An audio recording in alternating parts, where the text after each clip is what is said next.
Hello,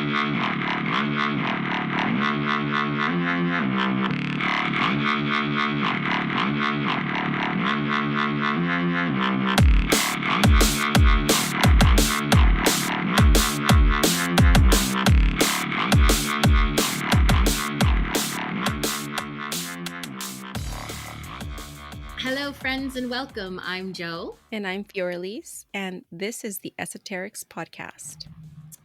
Hello there, friend. What is happening? Not too much, just wrapping up the day. How about you? Well, the same. I am going to try to find my way into probably a glass of wine later. So Yes. I'm going to make my way to that wine. Excellent. Yeah. Really, there's not a ton coming up. What do we have as far as events? We have Journey the Wild. It's a soul medicine retreat, November 5th through the 7th, and we're going to keep reminding everybody about that every episode up until the last minute. And we do have payment plans available. If you haven't already gone to our website, esotericspodcast.com, and you can see all the complete retreat event information there. And if that is something that you are interested in, we do have the payment plans available, so we can make it affordable, hopefully, for everyone. Yeah. I mean, when is the payment has to be? The last payment has to be in sometime in mid-October. By the end of October. By the end of October. So yeah, that's 30, almost 45 days. So yes. And then we have, the recording of the workshop for empaths is now available for purchase. So just send me an email to thewokakashic@gmail.com, request a download link, and I'll get the process started. Yes, and that class is great for anybody who identifies as an empath or as an intuitive, or even if you're just getting started on your spiritual journey. There's a lot of just little droplets of information that are incredibly useful throughout your whole journey, whatever stage you're at. But yeah, it's a great class. Definitely, especially for those that have a problem with their energy, boundaries, setting boundaries, and all of that. So yeah, that's a good point there. All right, what are we talking about today? Well, today we are going to talk about part 2 of the Akashic Records. And answer questions. You're going to ask the questions that were posed in the Esoterics group, and I'm going to do my best to answer them. Awesome. Okay, so the first question is, during a reading, do you get all the information available or just the most important / relevant or random information? The most relevant information, because if you ask a question and you say, what can you tell me about my future? Holy crap. I mean, what can they tell you? They could tell you every single thing that's been scripted to happen, which they won't do. So that's why you have to get a little bit specific. And so maybe, what can you tell me about my future career in regard to, forward movement or something like that, right? You just want to get really specific. Sure. So you could probably ask too something like within the next 3 months or 6 months, right? Too. Yes, absolutely. I mean, I think time frames are more helpful. I don't know that a time frame ever, when a spirit ever came back and said, that's too specific. But what they don't really come back and say that anyway. Mostly what I'll hear from spirit is rephrase. I'll hear the word rephrase, which just means they're like, oh, we can't really answer it like that. So can you rephrase it? Okay. All right. The other question we had are, what are past lives? Well, that's just the question of the year, isn't it? What are past lives? I mean, there are lives that we have lived before. We've incarnated before, as different sexes, different sex, different races, cultures, parts of the world. Incarnation means to be in the body, also embodied, and reincarnation means to do it again. So incarnating over and over. Okay. And how can past lives affect us today? Well, we bring forward, so we do bring forward any thoughts, ideas, beliefs, triggers, through vows. We talked about vows in a past episode, Mhm. vows and soul contracts and all of those things. So, we carry those forward. Where do we carry them forward? We carry them forward in our etheric field because that's our soul. Because even though the body changes from lifetime to lifetime or incarnation to incarnation, our soul never changes. And so that's where all of that information is stored about our past lives in our etheric field or our soul or aura, whatever you want Mhm. to call it. So, how does that affect us today? Well, in a past life, let's say that you had a problem, you struggled with money in a past life. Mhm. So, the fears and emotions and programming that Right. were created back then are going to be still carried within your soul. And so in this lifetime, you'll be given the opportunity to address that, heal Uh-huh. it, so that you don't have to re experience that again. Can you find people in this life that are also in your past lives through the Akashic records? 100%. Remember the other episode that we did about, again, soul contracts, soul groups, soul families? Mhm. We Mhm. tend to reincarnate over and over with like the same soul family, soul group. These are just souls that are sort of on the same trajectory. So, Mhm. yeah. And how do you identify them? Um, there's a bunch of different ways that you can identify people from your soul family or your soul group, but honestly mostly it's just this knowing. You know, I know you, I don't know how I know you, something Right. about you. I mean, Uh-huh. you've had those people that you've come into contact with. You were telling me Yeah. about the girl in your group, Mhm. Yes. or Yeah, one of yeah. those. Yeah. Yeah, one of the girls that I went to a retreat with, Hmm. I've never met her before, but it was almost something like about her face where I'm just like, I know you, I know you. Hmm. Yeah. And it makes you think, because it's like, well, how do we recognize each other at the soul level? Honestly, it's subconscious and it's at the, like the unseen. But Mhm. are the eyes really, what do they call the gateway to the soul or something like Mhm. that? Like, Mhm. it was one time I had somebody coming to my house. I think I've told this story before really quickly, where she was, as soon as she walked up to the door, I knew that she was a sister in a past life. Mm. um, and then prior to that, when I connected with her energy before the appointment, I started sobbing. And I don't know how. I'd never seen Oh. her before in my entire life. I was just sobbing because I was so happy that she was still alive. Oh, that's Yeah. sweet. Yeah, it's weird. I don't know how it happens. It just does. It's very weird, but it is sweet. Yeah. What do spirit guides have to do with our Akashic record? So, spirit guides are, um, I mean, I guess when it comes to the Akasha, spirit guides don't really. Ooh, I don't know. I mean, this is a good question because I'm gonna have to think about it for a minute. Um, Spirit guides help guide us throughout this incarnation. They Mhm. help us stay aligned with the goals that we set for ourselves, with our soul blueprint. Uh-huh. And our soul blueprint is sort of stored in the Akasha. So technically, the Akasha is ether. It means ether, sky, energy, right? Uh-huh. Technically, spirit guides don't have anything to do with that. It's just one of the tools that they use in order to help keep us aligned, I guess. Or it wouldn't even be a real tool because the Akasha is the energy that governs all. So, Mhm.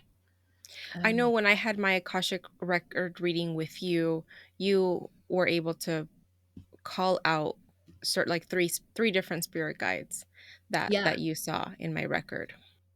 yeah. So those are the beings that come forward to help me translate it. So Mhm. I guess, yeah, that's how they're connected, is that they actually help me translate. But that's just how I personally use them. Other people might not need those spirit guides to come forward to help translate. So it gets a little bit like, oh, it's different for different people. Sure. Okay. Yeah. Okay. Got it. Will you be able to contact my spirit guide and loved ones who have passed over? If they want to come forward, absolutely. Like, spirit guides always come forward, at least one. Mhm. Every single time. I've never not had one come forward, even if they come forward and they say, we're not gonna answer this person's question. Um, there's one man. She was mad. Oh, she was mad. I was like, I don't know what to tell you.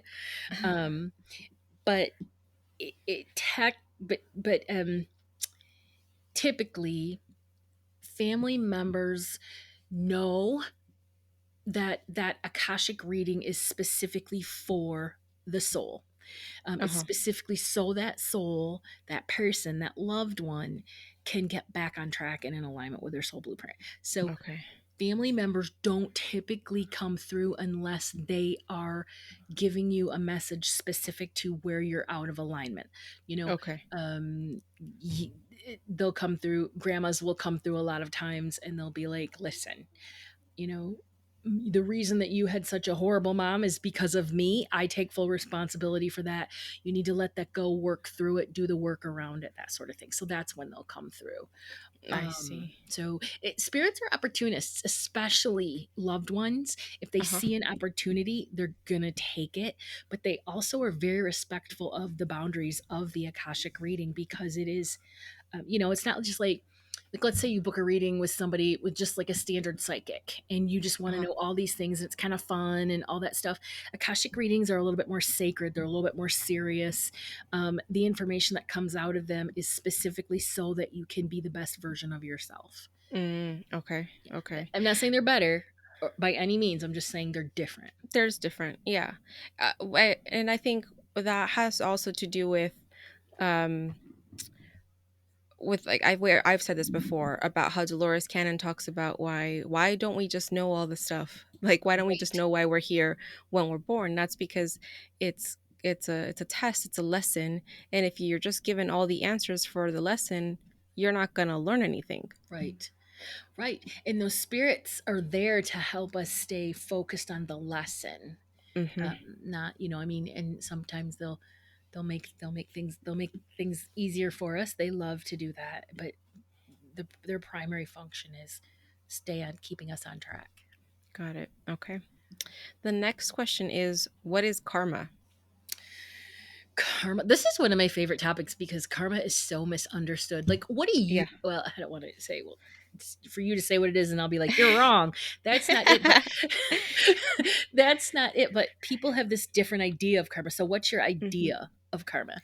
Well, I've personally understood karma, I think, a little bit better thanks to you. I know the traditional or old thought that I used to have about karma was about like, you do something and then it comes back around to you. Yeah. But I've come to understand that a lot better thanks to you of understanding that your karma can be carried over from past lives, and sometimes you don't carry karma from a past life because it's a circle, right? And sometimes you complete the circle, so you Yes. don't need to keep getting stuck in that wheel. You can move on into this life and start over fresh with creating new karma.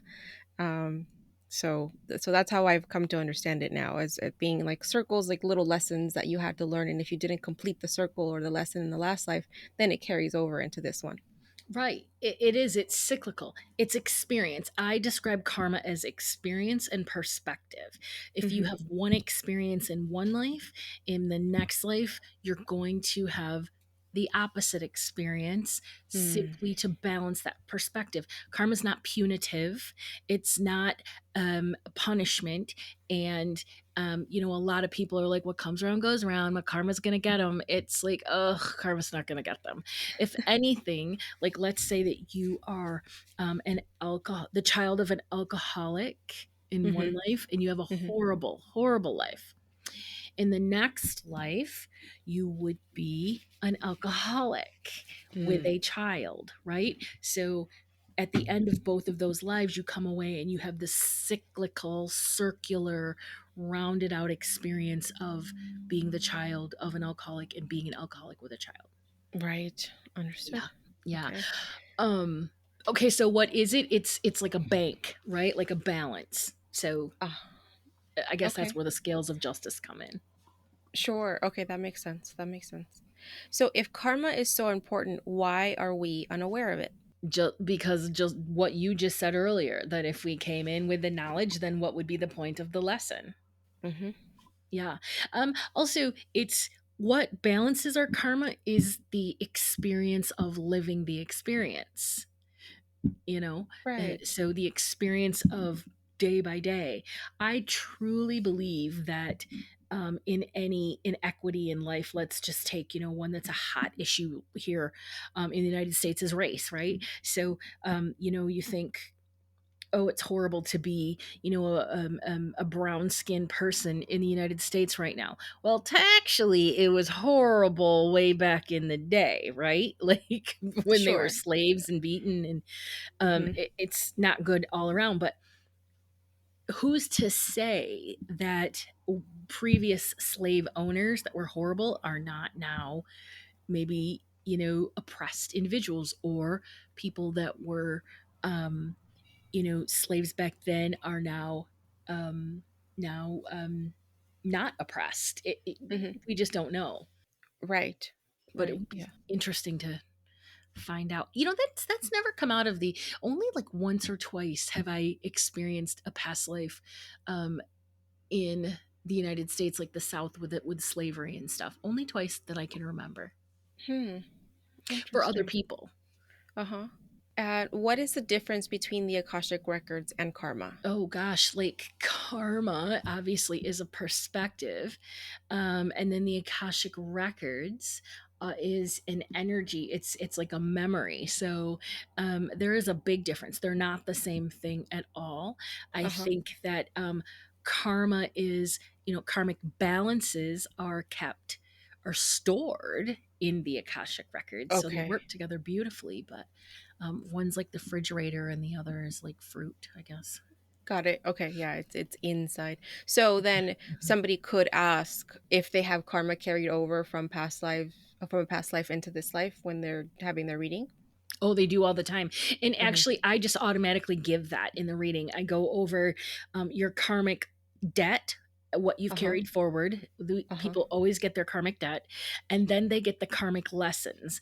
As a result of that debt, what lessons have you created for yourself in this life? And Mm. actually, in the forecasts that I am generating, and right now, we Mhm. go into those two areas: karmic debt and then karmic lessons. And that is for the individual person, right? Yes, for the individual Okay. person. Yep. Okay. Yeah. Hmm. Because I know in astrology, if you look at your south node shows your generational karma. Oh, that's cool. Yeah. Like ancestral karma. No, generational in like because the south node I believe doesn't move for like a couple years, for like a few years. I think it stays there for like 3 years or so. So you'll find like you can do astro readings for several people that were born for a X amount of time during an X amount of time, Hmm. and they all generally have the same south node placement. That means that those people of that generation have that karmic lesson to get over, Oh, yeah, or to that's learn. really cool. That I mean that explains a lot about like star seeds and Mm-hmm. how they're all stepping forward now and they're all much more just the kids these days, they're just a Yeah. lot more empathetic and Mhm. you know all of Yes, that. So yeah.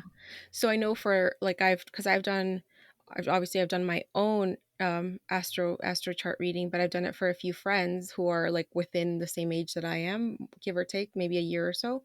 And I've noticed like we have that same karmic lesson in ours for our years, which is like 1985 through 1987 or so. mhm. It has to do with really coming into your own and not living your life based off of what other people tell you to do, like maybe societal norms or that kind of stuff, and just to living your truth and to like Yeah. express yourself the best of you can for the truest nature of yourself.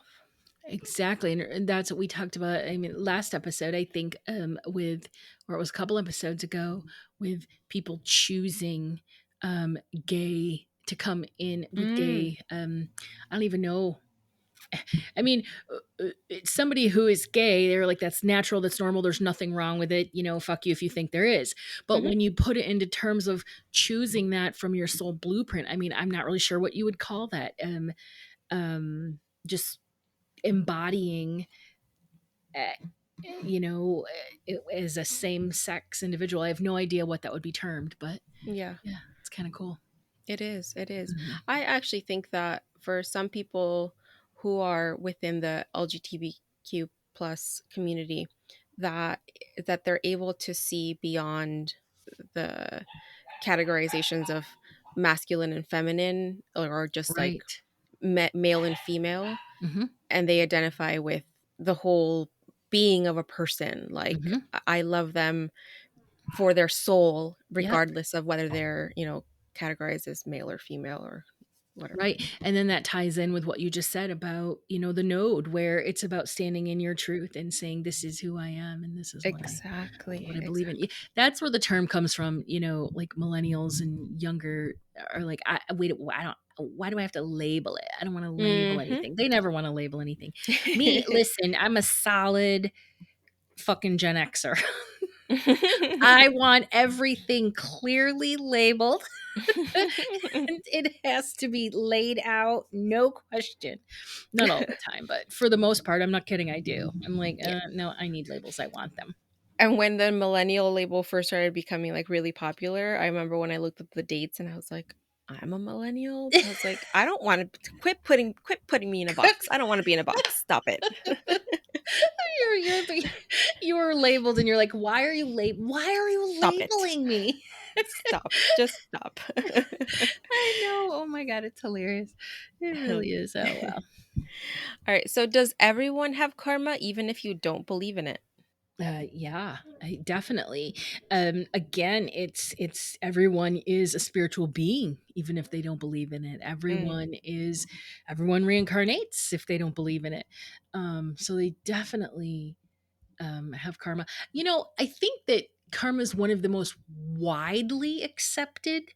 I think mhm. even, the biggest, non-believer atheists believe in karma, right? And that's where the what comes around goes around Sure. Yeah. stems from. But yeah, it's definitely there. And I think that even if you don't believe in it, then you're going to be less aware of trying to bring balance to that, which Mhm. is just going to generate more of a Yeah. need or a bigger balance, I think, in my Yeah. opinion. Or maybe that is your karma, right? That you Yeah, live this life not believing in karma, and then your next life you're like a solid believer in karma, and again you just it's finish the cyclical. cycle. Yeah. There's that commercial from Ron Reagan Jr. and he identifies as lifelong atheist and not worried that I'm going to go to hell. Mhm. And that always cracks me up because every time it comes on, I'm like, dude, you are in for a rude awakening when you die. Which, of course, it won't be rude. They'll be like, oh, I played my part beautifully. Yes. Mhm. Uh-huh. Next question is, what is free will? Free will is choice. Free will is the ability to make decisions. Free will is one of the gifts. It's a universal law, Mhm. and it's one of the gifts that we're given with the ability to come to Earth and live in this three-dimensional life and able Right. to make these choices. It's what guarantees that we um, aren't sort of like the Matrix, or I guess the Matrix wasn't, you could make choices in the Matrix, right? It Mm. guarantees that we're not, just stuck in this.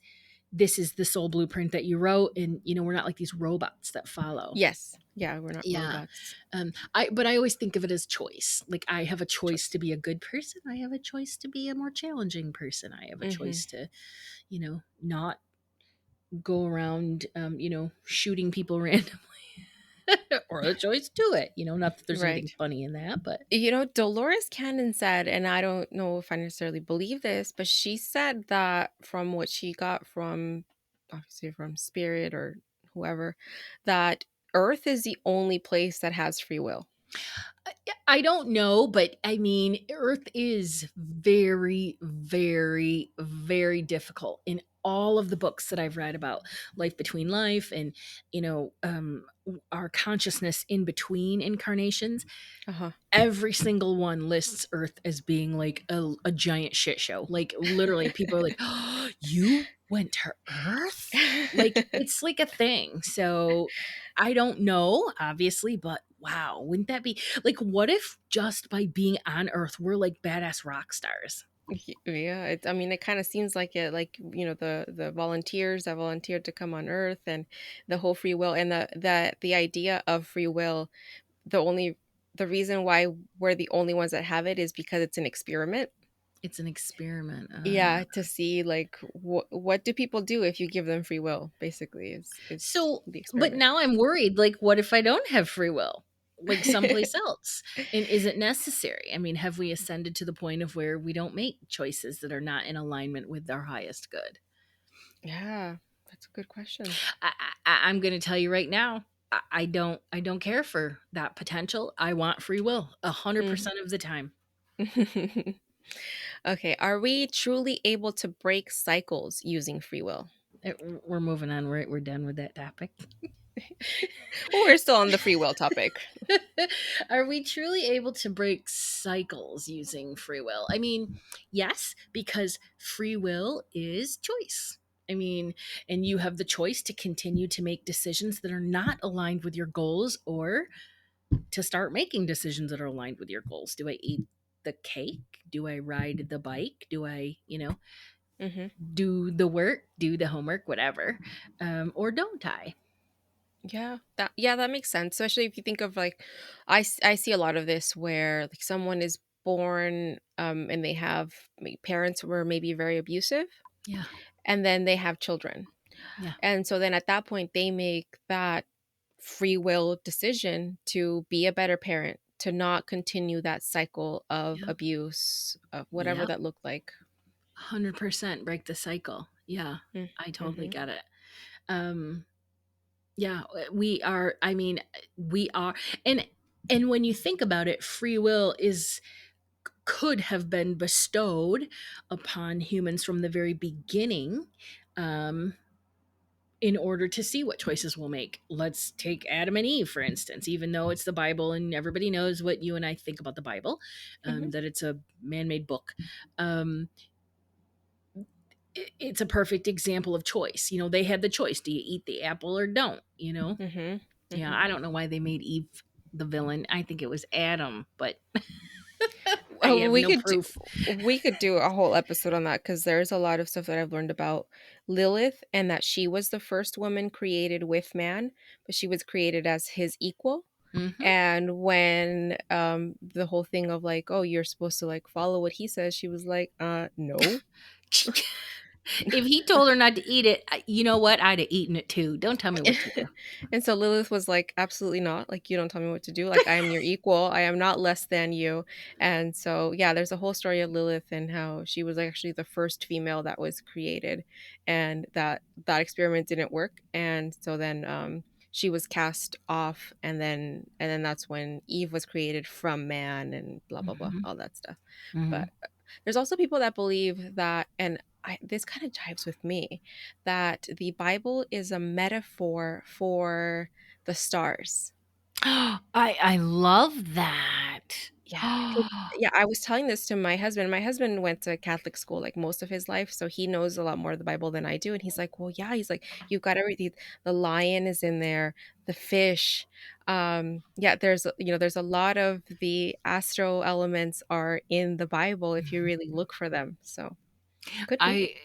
One of the reasons that I think it would be so cool to be able to tap into that kind of knowledge in the Akashics, which I've never tried, but wouldn't that be cool to be Mm-hmm. able to say, okay, spirit, tell me what it is I need to know about the Bible in relation to the star system. Yes. We Yeah. should try it sometime. Let's try it. Let's do it. Okay. All right. Because there's so much information covered in during an Akashic record, what are the next steps after a reading? Yeah, that's a great question because it's different for different people. It really depends on what you booked the reading for. What Mm-hmm. information were you looking for? A Mm-hmm. lot of times people come away from their readings and they're like, thank you. Like, that's everything, I need. You've answered all of my questions. Mm-hmm. So if that's the case, then I would tell people, stay the course, work on the steps that were outlined in the reading, because I'll always say in the reading, well, this is what you need to do and this is how you move forward. Mm-hmm. Typically, when you do that, you find yourself over the course of 2, 3 months really starting to align with your soul blueprint. Mhm. Okay, if that's the case, then you're going to obviously need to start listening to your intuition, listening to your gut, because that's the guiding force from your soul blueprint. Sure. But Uh-huh. you're going to get to a point eventually. I say, tell people typically 3 to 6 months. You're going to get to a point where you're at a new place. You've made all of this forward movement. You've taken these, leaps of faith, whatever. And you're going to be like, okay, what? And that's when you should book a follow-up reading, like a Mm, spirit guide reading. okay. Yeah. Okay. And the final question is, how do I know when it's time for another session? So like you're experiencing sort of the same energy that you were experiencing when you booked the first one. Mm, You need a little bit of clarity. You don't really know. You need a little bit of guidance. You are doubting your own intuition. You're doubting your own inspirations. You're mm, feeling stuck. You know, and it's interesting because yes, I'm a psychic medium, and yes, I can address issues of, love, even though I'm not the best at it. I wouldn't book me for a love reading. Um, Now for past life relationships and current relationships, absolutely. But if somebody says, yes. where is my person? Like, yeah, book somebody that specializes in love. Um, Sam. yeah, right, exactly. Um, but um for for feeling stuck, or the path forward, not knowing what you want to do, you just know that you're supposed to be doing something else. Your current job is unsatisfying, your current life is unsatisfying. Hmm. Those are all of the areas that an Akashic reading is super specific and phenomenal for. I mean, that's what led me to find the Akashic records. Was I was exactly at that point in my life. I was like, I don't, what is this life? I'm unsatisfied. I hate it. I don't think I told a story real quick, or before. I've quickly told a story before how I just did not like my life. And I was like, all right, I'm done. Yeah. So, Yeah. and that's how I found there.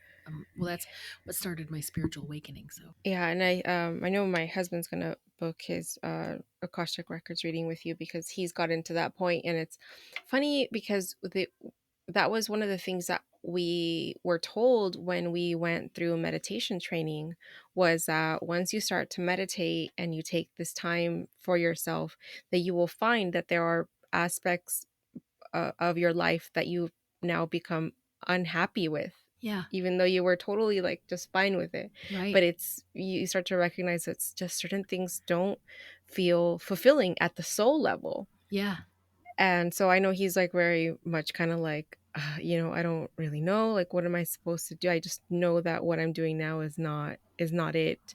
And so I think that's where it's perfect for him to come yep. to you and get the clarity on that. Yeah, and those are my favorite clients, and not personality wise, but as the actual work. Like when somebody Hmm. books with me and they're like, I need help, clarifying my path forward. I'm like, yes. And the reason that happens with meditation, it's because when you meditate, you're quieting your mind and you're listening to what your subconscious and your intuition has to say. And the Mm, intuition is like, oh, finally we have this time. Okay, yeah. so now let me tell you the story that you've written for yourself. And then your Uh, intuition starts telling you, and you're like, wait a minute, what? I don't. And then you feel that, dissatisfaction. You feel that restlessness. You feel that yearning for something deeper and bigger and more. People try to make that woo woo spin like, oh, she's kooky, she's woo woo, right? All that stuff. And it's like, no. no, man, I'm starting to know my soul. Yes, And yes. that's the beauty of, the spiritual path. It has less to do with spirituality in the general term and more Mhm. to do with developing that relationship with yourself and figuring out who the hell you are and standing in your power and what you Yeah. want and giving yourself what you want and all that stuff. So Uh, yes. I know Yeah. you're like, we feel it, right? You're like, yes, yes. And Absolutely. that's what I think spirituality is. That's what Yeah. I think contemporary spirituality is. Yeah, definitely. It's Mhm. about getting to know yourself and then living in that truth. Yes, because you listen to yourself. It's like, wait a minute, I'm a badass. I can pretty much do whatever I want. All I need to do is like create the circumstance in my life. And then once you get to that point and you can say that about yourself, you're just like, oh my God, like what isn't possible? There's nothing you Mhm. can't do. Mhm. Yeah, it's just a cool situation, when you see people get out of that. So, no more Yeah. questions? That was it. All right.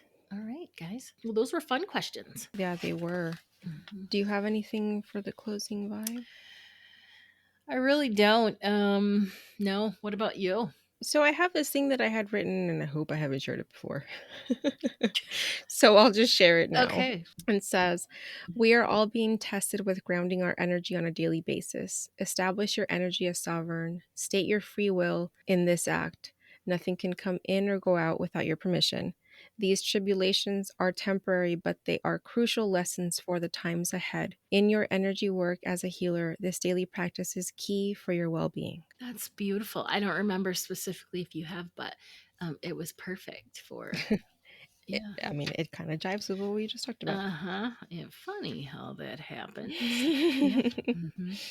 Yeah. Yeah, no, so good. If people are on the fence about booking an Akashic reading, definitely, reach out, send an email, ask questions in the group. I know it's either typically there's two reasons people don't. It's either, it's cost prohibitive, or it is people are afraid. They're like, what am I opening myself up to? So it was fun to get all these questions from people, and Yes.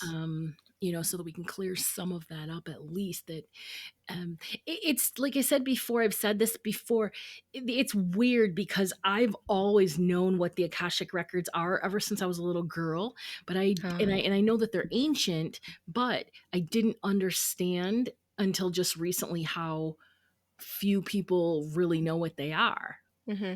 So, yeah, it's been kind of cool to be like, hey, I'm going to educate. And I will say, if anyone is worried about the cost, I mean, I personally think that you make them very affordable, but it's an investment in yourself. An Akashic record reading provides an immense amount of clarity, especially if you are feeling like, I don't know where I'm supposed to go from here. I just know that where I'm at is not it. I because I've had all sorts of different readings, and I don't think anything provided the amount of clarity that an Akashic reading did. Well, that's awesome to know. Thank you. Um, and the thing is that I mean, I don't typically talk about my pricing, my pricing structure, it's mine, but I Hmm. will say that I don't price them at that to be some balla, right? I'm not like, oh, I Sure. can charge this much for an Akashic reading. Hmm. There is the clarity that they provide is due to the incredible amount of energy. You Yeah. know, Hmm. just from being an Akashic reader yourself, you opening up your own record, it is it can be very draining, and doing a lot of them in one day, it's very tiring, Yes. regardless of how strong my energetic boundaries are, because I'm Yeah. channeling. That's a lot of energy. And I'm not just channeling messages, I've got anywhere from 2 to 6 spirit guides popping in that are jostling for my attention, so I'm regulating those energy. I've got my gatekeeper guide over here to my right, who's like, you know so I mean, I'm dealing with the energies of 6 to 7 spirits at one time. Yeah. Yeah. I can only do that for a certain amount of time, Yeah. and I'm not going to charge $50 for that. So, Yeah. Yeah. anyway, that's all It I'll has talk to be about. worth the energy exchange. It is. It is. It's yeah. It's worth it. So, All right. All right, guys. Well, you can find us on all the socials under Esoterics Podcast. Be sure to join our Facebook community, the Esoterics Group, to hear firsthand about our classes and events, as well as get intuitive development tips, card pulls, free meditations, and a lot more. if you love today's episode, please share it with a friend. It would mean the world to us, and it sure is the success of the podcast. If you haven't done so already, please leave a review on Apple. It could snag you a chance to win a gift certificate to one of our metaphysical events. Thank you for sharing space with us today.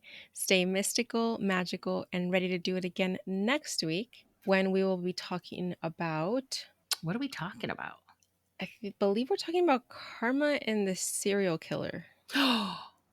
Oh, no. No. Was that No? it? Oh, wait a minute. Okay.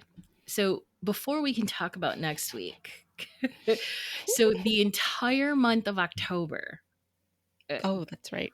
yes, we are going to cover um, a cool, fun, spooky dooky, Yes. topic. So, we're really going to have fun with October and all of that stuff. Let's see what Yes, that it is. It's where we're discussing the astrology of serial the killers. astrology of serial killers. Okay, I don't Yes. know. We're gonna do this together, so it's not just one of us that are presenting. We have no idea what we're doing yet. We still, have to nail that out. But I know, obviously, I'm not gonna be talking about the astrology. I'll probably be talking about their numerology. Fiora will talk about the astrology, but we're gonna get into the serial killers and find out why are they such dicks. Yes, that is the first episode in October, Yeah. and that sets the tone for the rest of the month of October. Yes. And can we give them a little sneak peek? Yes, let's do it. We're going to talk about ghosts and earthbound spirits. We're going to talk about the Ouija. Yes, isn't that exciting? We're going to get into the Ouija. It's such a cool. I got into a little bit, I think. Uh-huh. But yeah, we're going to get into it even bigger. Very cool. Oh, what are we going to talk about after that? Then at towards the end of the month, we're going to talk about the Day of the Dead or Dia de los Muertos. Yes. Yes. And Then we're going to finish off with the history of Halloween and Samhain. listen, you guys, seriously, if you don't tune in the month of October, you're out of your minds.